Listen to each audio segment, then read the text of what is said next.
Ok. Então, senhor amigo, se a gente pudesse começar, se o senhor pudesse só fazer uma pequena apresentação assim, do senhor, para quem não conhece, muita gente conhece, mas assim, né, de cidadão, nascido em Itajaí.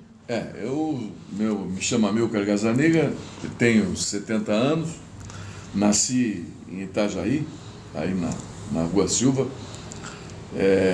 me formei em engenharia na Universidade Federal de Santa Catarina, comecei minha atividade profissional como engenheiro das Centrais Elétricas de Santa Catarina lá em Lages, né? Aí, por uma questão de doença na família, minha sogra foi detectada com câncer e a minha mulher era filha única. Aí eu pedi minha transferência para mais próximo, vim para Blumenau. Itajaí, naquela época, Itajaí, Balneário, toda essa região era subordinada à agência de Celeste de Blumenau. Aí criaram uma agência regional aqui, com sede em Itajaí, para cuidar dos municípios litorâneos, né, de Porto Belo, Itapema, Itajaí, Navegantes, Pissarras, Penha, porque as características, até de tecnologia de distribuição de energia elétrica para as cidades litorâneas eram totalmente diferentes das cidades de interior. Por exemplo, naquela ocasião, ainda, né, estava se começando a usar fiação de alumínio, que não cabia no litoral porque oxidava muito. Então tinha acesso. Hoje já está tudo ultrapassado. Estou falando isso final da década de 60, início da década de 70, né? Aí eu me formei em 69, né? E em 70 fui para Lages, aí fui para Blumenau, depois vim para cá. E depois, com 29 anos, por uma solicitação do ex-governador Antônio Carlos Conde Reis, eu entrei na atividade pública, né? Fui prefeito de Itajaí na época, né? Me elegi em 1968, 77, 78. Fiquei na prefeitura até 1982, eu me elegi deputado estadual. Entrei pela tangente, porque eu nunca fui político, nem pretendia ser. Mas no processo da minha vinda de Lages para Blumenau, como ele me ajudou a vir, ele era senador na época, me pediu isso, tinha dado uma confusão política em Itajaí, e ele achava que deveria se mudar o perfil da gestão, botar uma pessoa mais jovem, eu era muito jovem, né? E técnico, que era engenheiro. Né? E acabei disputando a eleição com o Delfim de Pádua Peixoto Filho, né? Meu amigo pessoal, sempre foi. Né? E que, eu sempre digo, não fui eu que ganhei, foi ele que perdeu, porque eu era um ilustre desconhecido, né? E ele já tinha sido deputado várias vezes, candidato a prefeito de várias vezes, ele achou que a eleição estava ganha, e eu saí naquela ocasião de porta em porta, visitei quase 13 mil residências, assim, batendo palma, pedindo voto na mão, assim, e acabei ganhando. Quantos sapatos na eleição? Não sei, foram bastante. Aí fui para a Assembleia, né, também com uma votação expressiva. Aí a minha eleição aí já começa a ter uma vinculação com o Balneário, porque a minha votação foi totalmente regional. Eu me elegi basicamente em Itapema, Balneário de Camboriú, Itajaí e Navegantes. Não tinha voto distrital na época, mas a minha votação, que foi para a época, isso, uma votação expressiva, foi quase 24 mil votos, né, na época, era muito voto. E aqui, centralizados, só nesses municípios. Eu não tinha nenhum conhecimento de Santa Catarina. Fui para a Assembleia, eu era muito sou amigo do Espiridião Amin, né, ele era governador, acabei me tornando líder do governo dele, aí houve uma disputa política, novamente me botaram numa fria, eu já tinha dito que não ia ser mais candidato a coisa nenhuma, e acabei como candidato ao governo do Estado. Quando houve a separação do antigo PDS com o PFL naquela época. O Wilson Kleinbin, que é meu amigo também pessoal, sempre foi muito meu amigo. O senhor Wilson também era da Celeste, alguma coisa? Isso. Ele foi diretor da Celeste, inclusive. Nós éramos contemporâneos da Celeste. E aí o Wilson saiu, foi disputar a eleição pelo PFL, eu acabei disputando a eleição pelo PDS, Espiridião. O Wilson ficou com o Jorge, que também, até hoje, é meu amigo fraterno, né? O Jorge Bornal. E aconteceu que, naquela ocasião, como era sabido, o Pedro Ivo ganhou a eleição como quis, né? Porque houve uma divisão e também era na época do plano Funaro, né? Então o partido do Movimento Democrático Brasileiro ganhou a eleição no país inteiro. Não é porque nós nos dividimos aqui que perdemos a eleição. Perdemos porque o Pedro Ivo é um cara também muito bom e tinha uma situação conjuntural política que lhe favorecia. Bom, aí eu saí dei graças a Deus que tinha saído da vida pública, terminei meu mandato de deputado, mas vieram me buscar. Fui para ser presidente da Eletrosul. Presidente da Eletrosul, por ser engenheiro eletricista, eu tinha recebido do ministro Osíris uma determinação que, se não recuperasse a Eletrosul seria fechada, como foi naquela época do Collor, fechada a Portobras, uma série de empresas públicas, né? E eu tinha 6 meses para refazer a Eletrosul, soerguer. Só para teres uma ideia, quando eu cheguei lá, a Eletrosul tinha 500 e poucos títulos protestados. Mas como ela era a maior empresa federal do sul do país, eu fui para lá. Bom, mais rápido, aí fiquei na Eletrosul, fiquei até 1993, eu entrei em 90 e saí em 93, da administração. Por determinação da Eletrobras, em reconhecimento ao trabalho, eles me deixaram no conselho até 2010, quando eu pedi para sair, que não aguentei mais, né? Aliás, até 2000. Eu estou falando em 1990, fiquei até 93, depois fiquei até 2000 no conselho de administração. Mas saí da presidência em 94, 93, final de 93, quando houve a troca do governo para o Itamar. Eu tinha um litígio muito grande com a classe sindical, aqui por causa das demissões que foram necessárias serem feitas, dolorosas, mas necessárias. A empresa recuperou, tornou-se superavitária. Aí o Cláudio Ávila da Silva, que era secretário de tecnologia, foi para a Eletrosul e me botaram como secretário de tecnologia e desenvolvimento econômico. Fiquei ali um período de 8, 9 meses. A gente, na época da FenaSoft, que era um incentivo ao desenvolvimento tecnológico, foi um período curto, mas muito bom. Aí o Wilson foi disputar a eleição, o doutor Antônio Carlos foi para o governo, que era vice do Kleinbin, me chamou para a Secretaria de Transporte. Eu fui para a Secretaria de Transporte. Aí terminamos e tive o prazer de poder dizer que, prazer mesmo, me orgulhei disso, de poder fazer essa interligação de Itajaí com Balneário de Camboriú, que era uma barbaridade, era uma viela, né? E hoje ela está interligada por causa daquilo. Ele me deu um desafio de fazer em 6 meses, nós fizemos em 6 meses, a duplicação do trecho Balneário de Camboriú e Itajaí, que é rodovia Oswaldo Reis, porque levava o nome do pai do doutor Antônio Carlos, que era Oswaldo Reis. Por esse motivo é que... E ela, na verdade, ela não iria até Camboriú? Era uma rodovia estadual? Não, era uma rodovia municipal.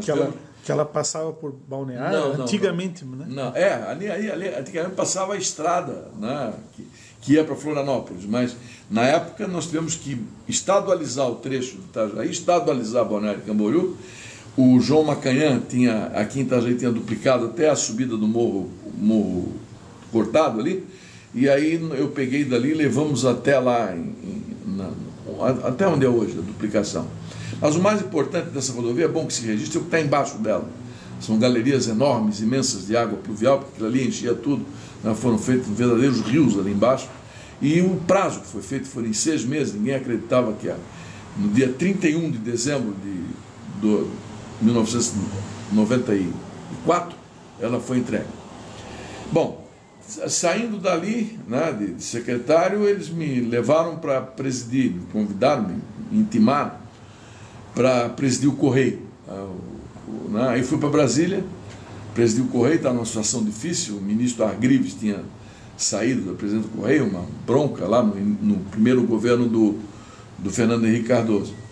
Aí ficamos lá, fiquei no Correio também, graças a Deus, por um trabalho de uma equipe, principalmente o financeiro.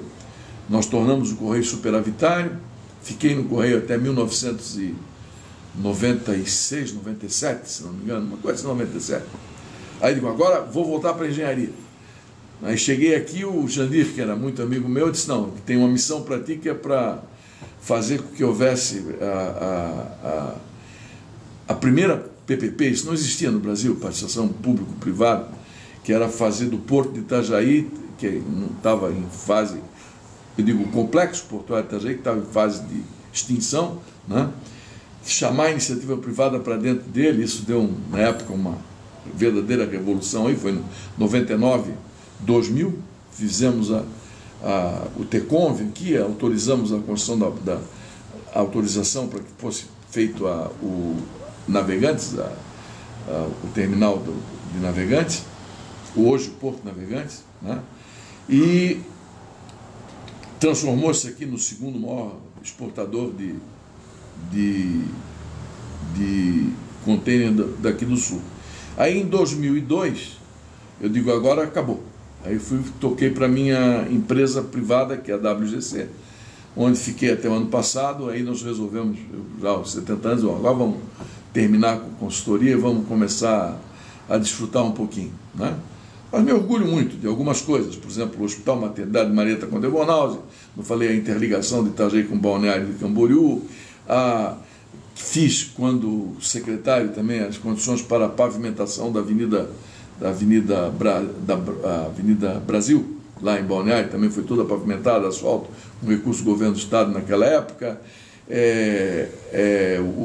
A Univale, né, da época, hoje FEPEV, foi tudo feita durante aquele período. Enfim, foram períodos ricos assim, de realizações desafiadoras, porque era uma equipe muito jovem, eu tinha 29 anos e o meu secretariado era 27, 26, 25, então eram tudo jovens audaciosos, assim, que foi um período gratificante. E hoje estou aposentado. Paralelamente a isso, nunca deixei das minhas atividades comunitárias, que acho que é um dever, né? Participei do negócio lá do Marcílio Dias, uma época que em Itajaí, a minha mulher sempre foi voluntariada da Comissão Municipal do Bem-Estar do Menor, por mais de 10, 12, não é? Quase 20 anos aqui de Itajaí. Depois participei como secretário extraordinário para a reconstrução de Itajaí nas enchentes de 1990 quando é que foi, Casaniga? 2008, né? 2007, 2006, não, 2004, uma coisa assim. O Jandir me trouxe também sem nenhuma remuneração, eu ajudei a coordenar o seu erguimento naquela ocasião, né? Aí, agora sou membro lá, voluntário da Associação Madre Teresa, que é para tentar abrir o hospital regional aqui, que é o Marieta, né? No sentido de a saúde, ajudar a saúde.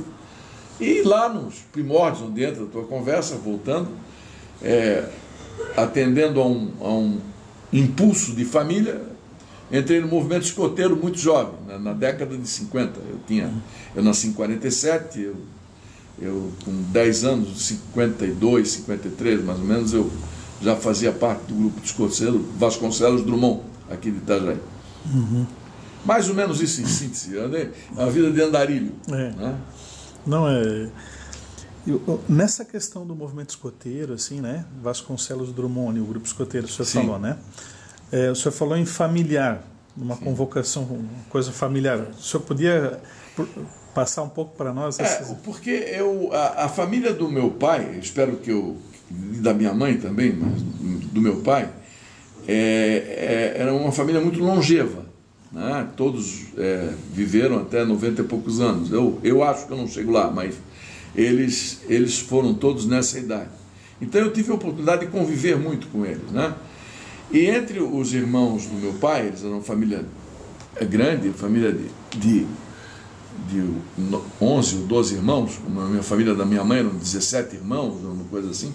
Mas a do meu pai, vou me fixar nisso, o irmão mais velho do meu pai era meu padrinho de batismo, Luiz Gazaniga. Ele era alfaiate por profissão. Mas na história dele, ele tinha sido voluntário na Guerra do Contestado e coisa.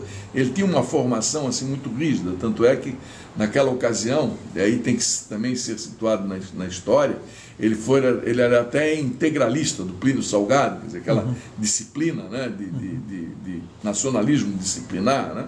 Não tinha a conotação de direita, de esquerda que nós temos hoje. E o tio Luiz foi um dos chefes que fundou o escotismo aqui em Itajaí, lá na década de 20. Né? E o tio Luiz participou da construção da sede própria do grupo de escoteiros, que era de toda essa região. Essa sede de escoteiros ficava ali nos terrenos da antiga Renault, perto da antiga prefeitura, onde terminavam os cais de atracação dos navios de Itajaí, né? Depois é que foi construído o porto de Itajaí, onde ele é hoje. Porque antes os cais de atracação dos navios que carregavam madeira daqui começavam ali na rua Silva, com a hoje Paulo Bauer, e vinham em direção ao centro. Até o último trapiche era ali hoje nos fundos onde é hoje a alfândega de Itajaí. Ali era a Marlboro, né? Então ali era o atracador dos navios de passageiros do que existiam na época. Eram dois, o Carl Epic e o Ana, que fazia o transporte de passageiros daqui para o Rio de Janeiro, né? E os outros, ao longo daquele trecho, onde hoje é o ferry boat, onde tem aqueles, o que restou dali, aqueles trapiches de madeira, onde tem aqueles barcos de pesca ali, aquilo ali é onde atracavam os navios que carregavam madeira beneficiada, que vinha dos pinheirais da Serra, né, da região de Lages, Curitibanos e coisa, e que faziam tábuas que embarcavam nesses navios daqui. Eles vinham ou por terra ou pela estrada de ferro de Rio do Sul